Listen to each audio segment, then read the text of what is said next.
Ako po si Paulo Daet, Subway Operator ng LCC Legazpi. Nag-run po yung machine ng 6 days na may total of 22 meter.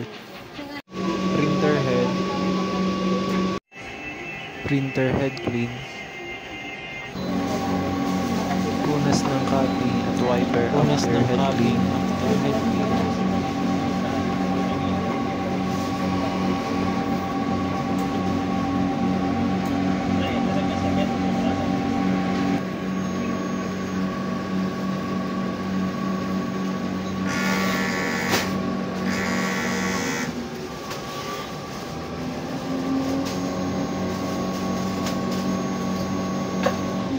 Ink system ay tama lang. Waste tank disposal every Wednesday. AVR naka 220 volts. Ito naman po yung inks namin. Sa left side po yung used and sa right side po yung unused. So dyan po muna nakalagay yung subli paper po namin. Consumable monitoring ng Sayan.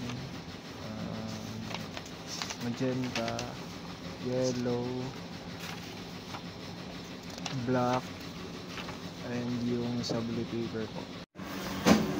Subli daily output monitoring and subli printer daily checklist.